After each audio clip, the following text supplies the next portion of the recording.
Irmãos, irmãs, que Jesus, nosso amado Mestre, possa envolver-nos nas doces vibrações da sua paz.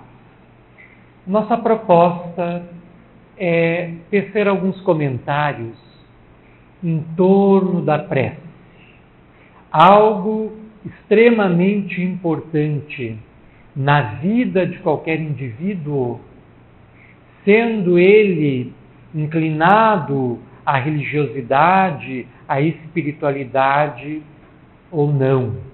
Pode-se até mesmo afirmar que a prece está para o nosso íntimo, para a nossa alma, para o nosso ser espiritual, da mesma forma que a respiração ou o alimento está para o corpo físico.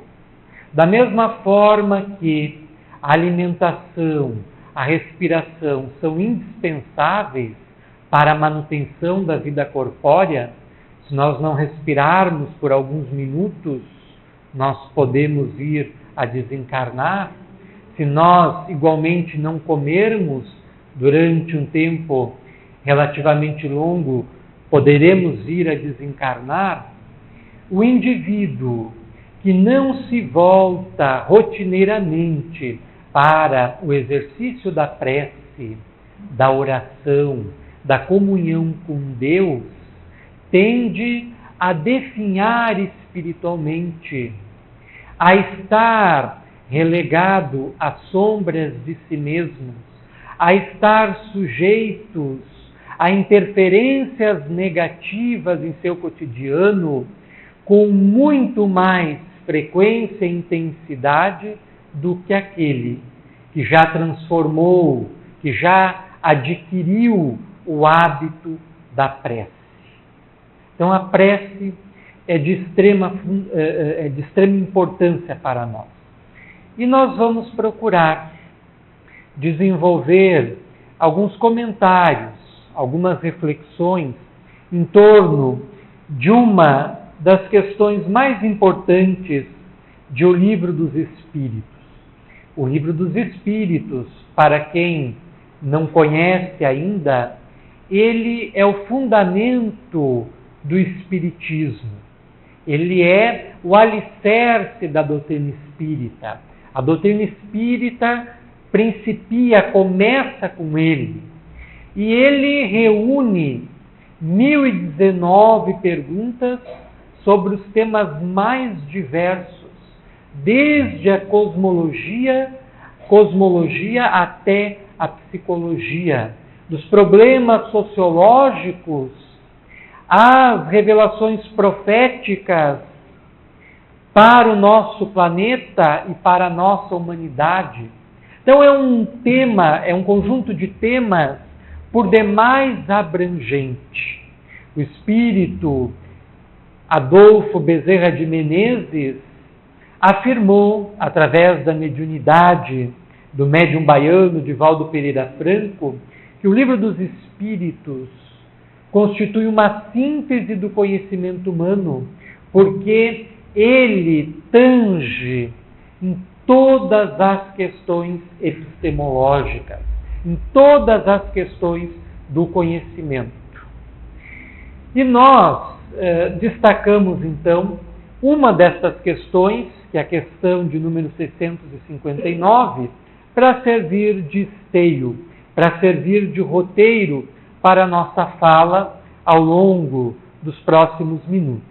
Allan Kardec pergunta aos espíritos, através dos médiuns que lhe assessoraram no processo de colecionar e posteriormente codificar as informações, os ensinamentos que estavam vindo do mundo espiritual, as revelações que os espíritos superiores estavam fazendo à humanidade daquele tempo, da segunda metade do século XIX, e por serem conhecimentos atemporais, transcendentais, que transcendem qualquer barreira de tempo e de espaço, se destinam à humanidade de todos os tempos. Com mais razão podemos afirmar que se destinam mais à humanidade do amanhã do que à humanidade do agora, que recém começa a intensificar o seu processo de espiritualização. Então Allan Kardec pergunta aos espíritos desencarnados que lhe assessoravam no processo da codificação espírita: qual o caráter geral da prece? Ao que os espíritos respondem: a prece é um ato de adoração. Orar a Deus é pensar nele, é aproximar-se dele, é pôr-se em comunicação com ele. Há 3 coisas podemos propor-nos por meio da prece: louvar, pedir e agradecer. E esta é a questão 659 de O Livro dos Espíritos. Repetindo, qual o caráter geral da prece? Resposta dada pelos Espíritos: a prece é um ato de adoração. Orar a Deus é pensar nele, é aproximar-se dele, é pôr-se em comunicação com ele. Há 3 coisas podemos propor-nos por meio da prece: louvar, pedir e agradecer.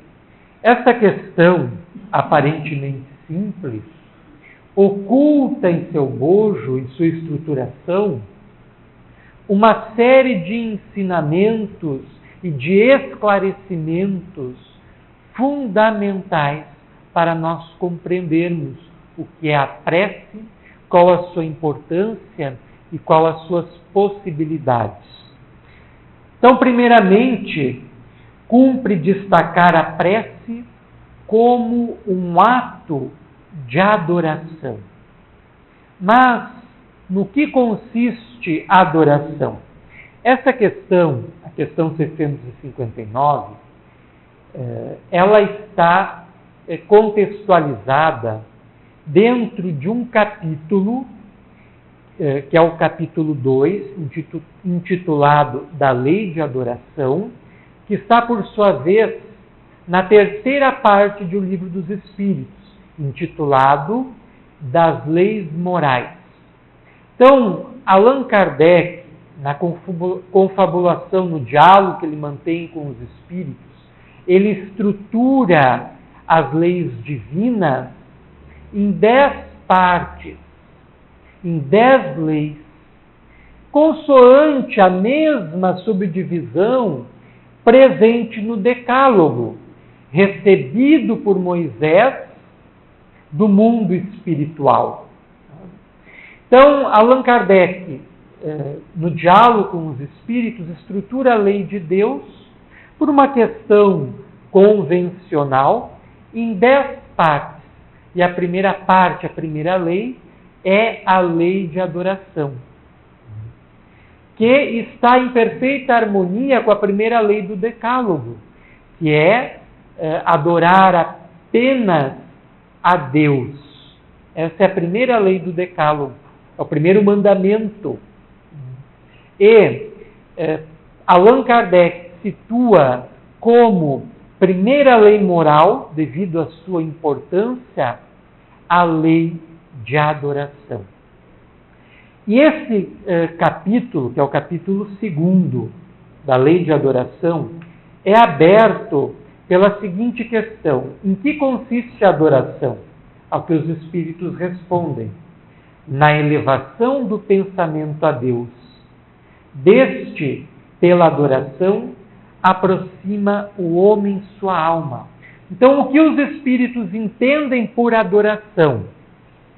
A adoração é a elevação do pensamento a Deus. As nossas palavras, elas sempre querem significar alguma coisa, e assumem sentidos variando com os contextos. E cada palavra, cada língua tem a sua história. E esse termo, ou melhor, essa expressão, elevar o pensamento a Deus, tão comum em nosso meio, no meio espírita, ele está atrelado ainda à ideia de que Deus se encontra numa dimensão superior, que Deus se encontra num lugar superior. Então, o nosso pensamento teria que elevar-se até Ele para entrar em contato com Deus. Mas, na verdade, essa elevação não é uma elevação literal, em que nós devemos subir até uma montanha, subir no edifício mais alto, subir até um lugar mais elevado para conseguirmos contactar Deus.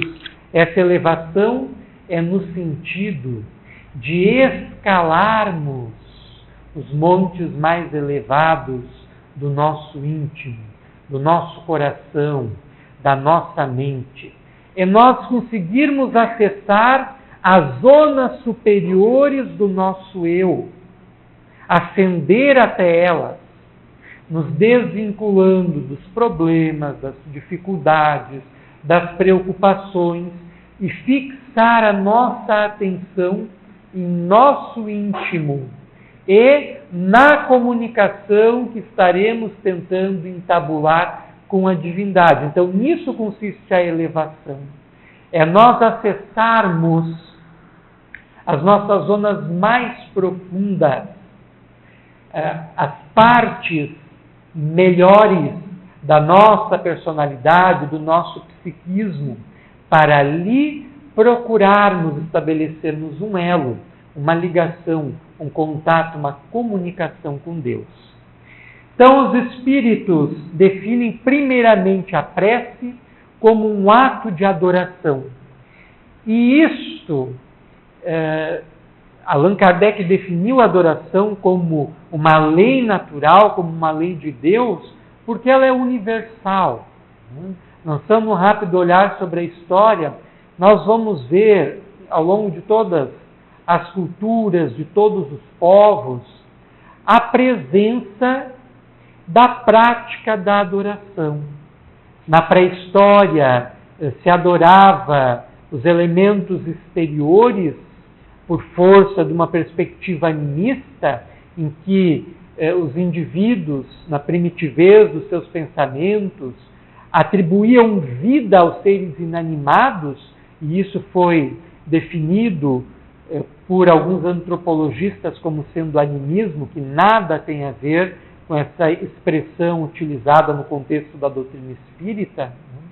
Então atribuíam vida e força aos elementos da natureza, ao sol, à lua, à árvore, ao rio, que adquiriam sacralidade e passavam a adorá-los, a venerá-los, a orar para eles, pedir proteção para o trovão, para o relâmpago, para o fogo e por aí vai. Mais tarde, a adoração dos diversos deuses no Egito, na Mesopotâmia, o culto dos avoengos, dos antepassados, que é a base das religiões da China, da Coreia, do Japão. A religião tradicional do Japão, que é o shintoísmo, até hoje está fundamentada no culto aos antepassados, onde dentro dos próprios lares há o espaço para se demonstrar devoção aos entes queridos que já partiram, porque intuitivamente sabem que a vida continua após a morte e que estes seres não se extinguem, mas que continuam vivos, presentes e causando interferência na vida da família encarnada. E para isso estabelece esse culto pedindo proteção, pedindo ajuda, pedindo que auxiliem favoravelmente nos sucessos do mundo.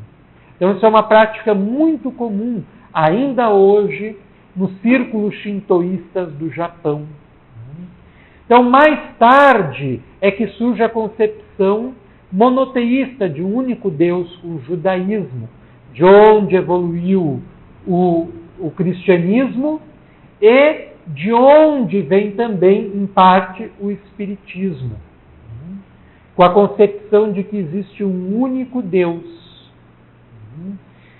Allan Kardec pergunta, na questão número 1 do Livro dos Espíritos, o que é Deus? E os Espíritos respondem: Deus é a inteligência suprema, causa primária de todas as coisas.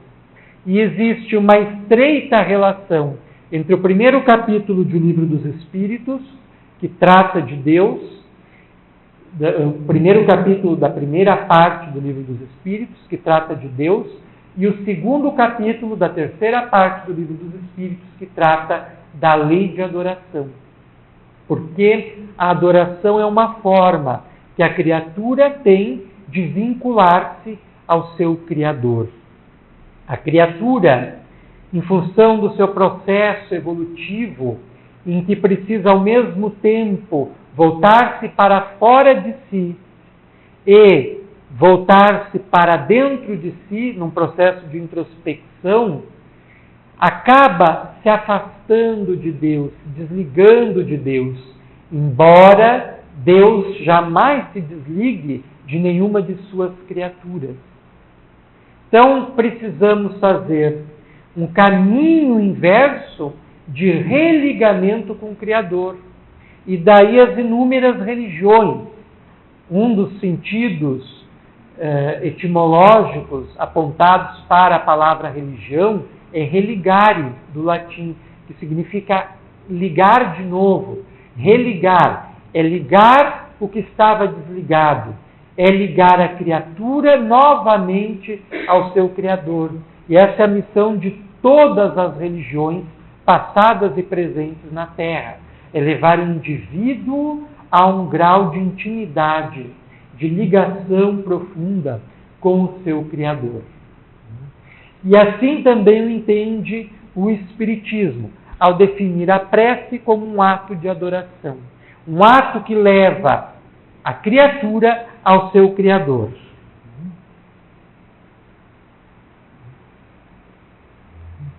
Então a função da prece é justamente essa: conectar a criatura ao Criador, fazer uma ligação. Muitas vezes nós estamos desvinculados de Deus. A maior parte do dia, nossa mente, nosso dia a dia é absorvido pelas questões mais diversas, mais de 60% delas atinentes às nossas necessidades de sobrevivência, ao nosso trabalho, ao nosso ganha-pão, às questões ligadas ao dinheiro e por aí vai. E isso porque o mundo em que nós vivemos ainda é um mundo muito material, em que as questões materiais nos absorvem em demasia. E por isso que a maior parte do nosso tempo nós andamos perdidos, como se estivéssemos num labirinto, absortos nas questões mundanas, cotidianas, e poucas vezes nos recordamos de Deus, nos voltamos para Deus, nos vinculamos a Deus. Se conseguíssemos, em nosso dia a dia, manter uma ligação mais estreita com o Criador, atingir aquela região superior de nós mesmos, os nossos benefícios seriam inúmeros. Nós conseguiríamos nos manter mais equilibrados. Nós não reagiríamos muitas vezes com impaciência, com intolerância, com incompreensão aos apelos de fora, desde os apelos da família até os apelos do trabalho. Nós não perderíamos a nossa paz com tanta frequência, a nossa calma com tanta frequência. Cabe até a pergunta: qual o valor que a paz tem para nós, que a nossa paz tem para nós mesmos, que a nossa calma, que a nossa tranquilidade, que a nossa harmonia tem para nós mesmos? e nós lançamos mão, nós abrimos mão da nossa paz, da nossa calma, da nossa tranquilidade, quantas vezes por dia, por nonadas, alguém vem, passa e esbarra em nós, já é motivo para nos impacientarmos, para nos indignarmos. Quantas vezes perdemos as estribeiras no trânsito, no ônibus, na fila do banco, etc. Então, qual é o preço, qual é o valor, qual é a importância da nossa paz, da nossa tranquilidade, do nosso bem-estar interior para nós mesmos, em função de estarmos abrindo mão deles em função de coisas de pequena monta. Isso, comprovadamente, a prece, aquele que consegue elevar-se através da prece, manter uma ligação com Deus, recolhe os benefícios mais diversos, desde benefícios mentais, emocionais, até físicos, orgânicos. Existem inúmeros estudos médicos, alguns promovidos por universidades brasileiras, outros por universidades norte-americanas e europeias, que apontam a importância da prece no processo de recuperação terapêutico, tanto psicológico quanto fisiológico. Existem várias pesquisas que apontam o índice de recuperação da saúde muito maior para aqueles que oram do que para aqueles que não oram, considerando os grupos que foram submetidos a essas pesquisas. Então, isso são dados, essas afirmações não são feitas a esmos, são dados hoje cientificamente abalizados dos benefícios da paz, dos benefícios da prece para a nossa paz, para o nosso equilíbrio, para o nosso bem-estar. Então, avançando no exame da questão 659 do Livro dos Espíritos, orar a Deus é pensar nele. Muitas vezes nós consideramos a oração aquele ato de pronunciarmos alguma prece que nós aprendemos ao longo da nossa formação religiosa. Isso para nós é orar. Mas, evidente que isso também é orar. Mas os Espíritos apresentam um conceito muito maior de oração. Eles afirmam que orar a Deus é pensar nele. Nós podemos estar em qualquer lugar e podemos estar orando. Nós podemos estar mantendo um diálogo com uma outra pessoa e podemos estar orando pelo simples fato de estarmos pensando em Deus.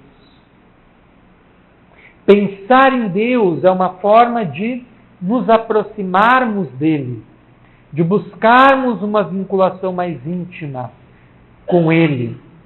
Lembrando que, como afirma o apóstolo Paulo em uma de suas epístolas, em uma de suas cartas, em Deus nós vivemos, em Deus nós nos movemos. Então nós estamos constantemente sob os cuidados de Deus. Deus está diretamente ligado a nós. Mas nós, conscientemente, quase nunca estamos conectados com Ele. E por essa razão é que nós nos tornamos refratários ao resultado que a prece poderia resultar. Quando, por exemplo, nós realizamos uma prece, uma oração mecânica, pegamos uma prece que nós memorizamos como Pai Nosso e começamos a orar: Pai Nosso que estás no céu, santificado seja o nosso nome. mas o nosso pensamento está lá longe, não está naquelas palavras que nós estamos repetindo verbalmente ou em nosso pensamento, aquela prece não tem efeito nenhum. Ou muitas vezes, quando nós estamos atribulados, ansiosos, nervosos e absorvidos pelos problemas, quando nós não conseguimos nos afastar deles para orar, para subir a região superior de nós mesmos, para escalar a nossa montanha íntima e lá realizarmos a nossa ligação com Deus, o que ocorre? Nós nos mantemos refratários à prece. Nós oramos, a nossa prece é uma onda mental que se irradia, nós oramos para Deus, Deus toma contato com esta oração e manda as respostas para nós. Porque Ele não deixa de responder nenhum dos apelos de nenhuma das suas criaturas. Mas o que ocorre? Por estarmos num estado psicológico negativo, nos tornamos refratários. Criamos uma espécie de redoma, que é a redoma das nossas preocupações, que ficam todas aqui, de problemas, de medos, de angústias, de incertezas, de ausência de fé, e nós acabamos não nos tornando receptivos, portanto, refratários ao auxílio de Deus, ao socorro divino. O espírito André Luiz, na obra Missionários da Luz, num dos primeiros capítulos, ele faz vários apontamentos sobre a oração, informando que a prece tece em redor daquele que ora um halo de proteção energética. E ele narra um episódio muito interessante. Havia terminado uma sessão espírita, uma sessão mediúnica, e uma família está indo embora, saíram do centro espírita.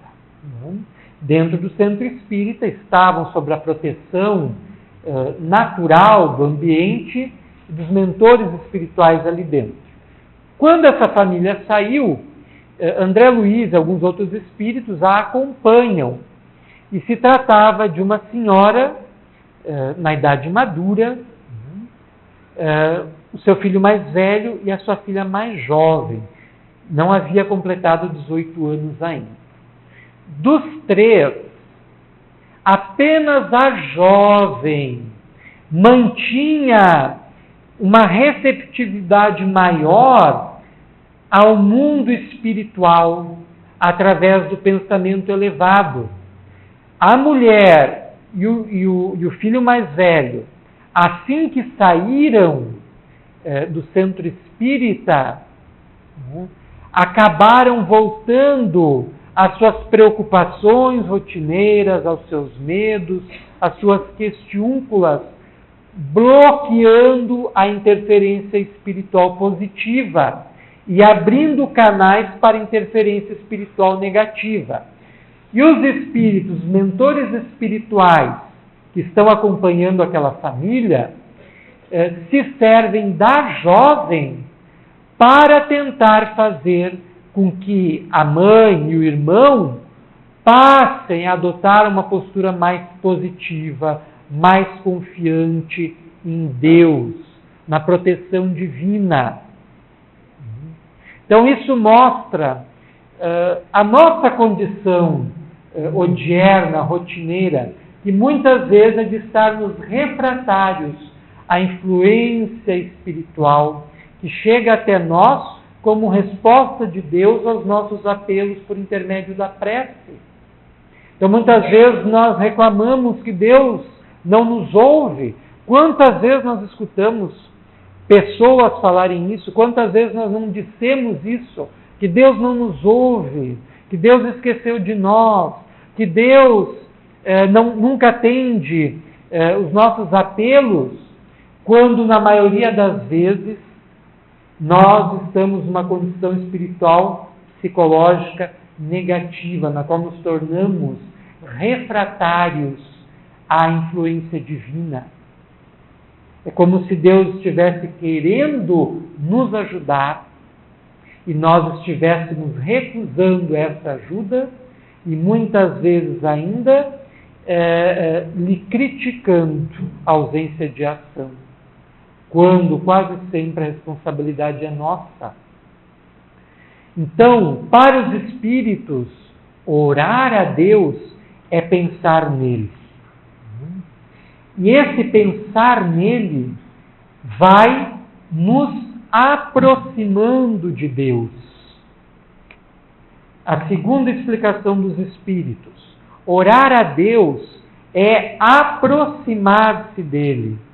Então, à medida que nós vamos pensando, nós vamos nos aproximando de Deus. Isso nos demos conta há pouco tempo. Não foi por acaso, não foi fortuitamente que os espíritos nessa resposta esclareceram que orar a Deus é pensar nele, é aproximar-se dele, é entrar em comunicação com ele. Eles estabelecem uma categoria evolutiva para a prece, níveis distintos para a prece.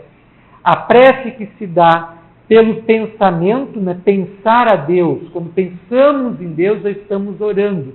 E isso nos move para Deus. Lembrando que pensar e aproximar são ambos verbos. E todo verbo indica ação, indica movimento. Então, orar é pensar, é aproximar-se de Deus. Então, nós estamos seguindo um movimento na direção de Deus. Só que é um movimento interno. Não é aquele movimento exterior de Moisés subir o Monte Sinai para conversar com Deus. É um movimento interno, de nós subirmos o Sinai interno do nosso coração, da nossa mente, e ali contactarmos com Deus. Então, aqui nós temos um outro grau da ligação com Deus. É uma aproximação, é um estreitamento de ligação com Deus, para nós chegarmos ao objetivo da prece, que é o estabelecimento da comunicação com Deus. Comunicação, não, substantivo, é algo que nomina alguma coisa. Então, esse é o objetivo da prece. Nós conseguirmos entrar num regime de comunicação com Deus. E lembrando que a comunicação depende essencialmente de 3 fatores. Um emissor, uma mensagem e um receptor. Então, o emissor é aquele que ora, a mensagem é o objeto da nossa oração, é o apelo, é o agradecimento, é o pedido, é a glorificação, é nosso desabafo. Isso é a mensagem. O receptor é Deus. O código em que essa mensagem está expresso é o pensamento, que segundo os espíritos é a linguagem universal. Uma das maiores críticas dos estudiosos que são avessos, abrindo um pequeno parêntese, que são avessos às interferências extraterrestres na Terra, as intervenções de seres que habitariam em outros planos do universo na Terra, é a questão da comunicação. Eles não entendem como pode se dar a comunicação entre os seres terráqueos, dos diferentes espaços nacionais aos quais estamos circunscritos, expressando-se na sua língua, na sua expressão idiomática específica, e esses seres interplanetários, que se comunicariam através da sua linguagem específica, do seu código específico. Mas os espíritos, desde o século XIX, afiançam que a linguagem universal é o pensamento. E o que é o pensamento? O pensamento não é uma palavra. O pensamento é uma imagem. Nós não pensamos por imagem, às vezes nós não pensamos, corrigindo, por palavras, nós pensamos por imagem. As nossas palavras, de alguma forma, apenas traduzem as imagens do nosso pensamento. E nós estamos pensando o tempo inteiro, sem parar. E o que isso quer dizer? Quer dizer que nós estamos arrojando imagens para fora de nós o tempo inteiro. E os espíritos que nos veem, não nos veem pelas palavras que nós expressamos. Eles nos veem pelas imagens que nós arrojamos de nós. Pelos pensamentos que nós exteriorizamos. Por isso que a realidade espiritual é a realidade da verdade, onde não há como se ocultar nada, porque os espíritos nos veem tal como nós somos. Não adianta nós fingirmos que estamos felizes, que tudo está bem, mas por dentro nós estamos deprimidos, nós estamos tristes, nós estamos melancólicos. Os espíritos nos veem como nós somos. E muitas vezes, porque a questão da aparência para nós é ainda mais importante do que a essência, nós queremos aparentar ser algo que não somos, como se não tivéssemos, isso é muito comum no meio espírita, como se nós não tivéssemos o direito de um dia não estarmos bem, não estarmos alegres. Não é nossa obrigação estar alegre o tempo inteiro, estar sorrindo efusivamente o tempo todo. Não, isso não é natural, isso não é da natureza humana, ainda pelo menos. E os espíritos nos veem como nós somos. Nós estamos sorrindo, mas por dentro nós estamos acabados, demolidos. As nossas companhias espirituais nos veem tal qual nós somos e sentem aquilo que nós estamos sentindo. E são tocados pelos nossos sentimentos, que são os gatilhos que fazem com que nos vinculemos a eles. Então, quando esses seres se manifestam, ocorre a comunicação através do pensamento, fechando parênteses. Então, há 3 coisas podemos nos propor através da prece.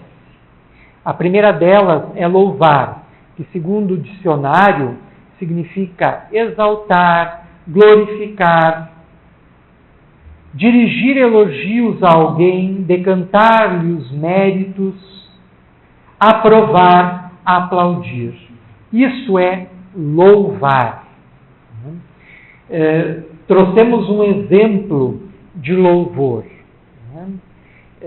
Davi, que é o autor dos Salmos da Bíblia, ele costumava, através da música, louvar ao Criador. Então, quem quer ter uma ideia do que é um louvor, basta recorrer aos Salmos. Quase todos eles são expressões de louvor. Destacamos um apenas a título de exemplo, que é o Salmo número 30. Exaltar-te-ei, ó Senhor, porque tu me levantaste e não permitiste que meus inimigos se alegrassem sobre mim. Ó Senhor, Deus meu, a ti clamei e tu me curaste. Senhor, fizeste subir a minha alma do Seol, conservaste minha vida dentre os que descem a cova. Os judeus tinham a ideia de que quando morriam, desciam ao mundo subterrâneo, que era a morada dos mortos, que era o Seol. E aqui, neste salmo, Davi está tecendo elogios a Deus por ter permitido que ele continuasse mais um tempo aqui na terra e não voltasse ao mundo espiritual, ao mundo dos mortos, no entendimento dos hebreus da época, que era o Seol, ou Sheol. Cantai louvores ao Senhor, vós que sois seus santos, e louvai o seu santo nome, porque a sua ira dura só um momento, no seu favor está a vida, o choro pode durar uma noite, pela manhã, porém vem o cântico de júbilo. Quanto a mim, dizia, eu na minha prosperidade jamais serei abalado. E por aí vai. Né? Então, esse é um exemplo de louvor. Né? Pela prece, nós podemos pedir. Né? Pedir não é necessário maiores esclarecimentos. Né? É rogar, segundo o dicionário, rogar, solicitar, implorar, suplicar, exigir, reclamar, requerer, demandar. Não isso é pedir. E isso ninguém precisa explicar para nós, porque o que mais nós fazemos para Deus é pedir o tempo inteiro. Né? E a Deus nós podemos também agradecer. E deveríamos agradecer mais do que pedir. Mas se ainda não conseguimos, pelo menos agradecer uma vez ao dia já é suficiente. E agradecer é simplesmente mostrar ou demonstrar gratidão. Muitas vezes, um simples muito obrigado, Senhor, já seria suficiente. E nós gostaríamos de encerrar a nossa fala agradecendo a atenção de todos e apresentando uma versão versificada do Pai Nosso, que é de autoria de um padre chamado José Silvério Horta, que viveu em Minas Gerais, entre o final do século XIX e a primeira metade do século XX.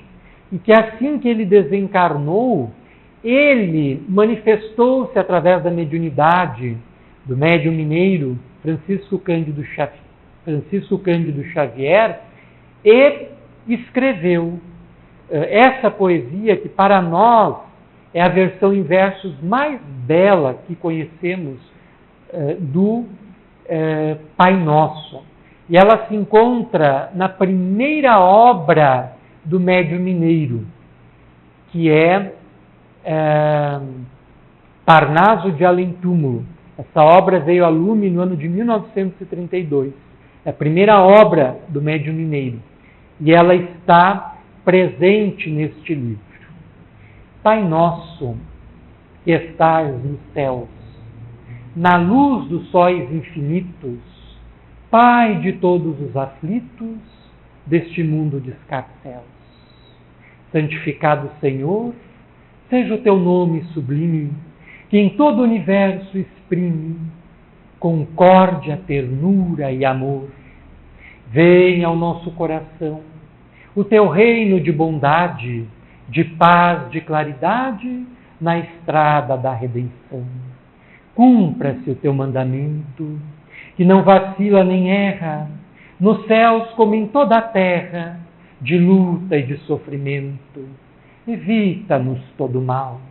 Dá-nos o pão no caminho, feito na luz, no carinho do pão espiritual. Perdoa-nos, Senhor, os erros tenebrosos, de passados escabrosos, de iniquidade e de dor. Auxilia-nos também, nos sentimentos cristãos, a amar nossos irmãos que vivem longe do bem. Sob a proteção de Jesus, livra a nossa alma do erro, sobre o mundo de desterro distante da tua luz, e que a tua ideal igreja seja o altar da caridade, onde se faça a vontade do teu amor. Assim seja. Então nós agradecemos a atenção de todos e pedimos a Jesus que siga nos mantendo sob as suas vibrações amigas, positivas, protetoras, de modo que retornemos aos nossos lares em paz, em equilíbrio, em harmonia, compartilhando com os nossos entes queridos, com os nossos familiares, com aqueles que amamos, as vibrações superiores que já vibram em nosso íntimo.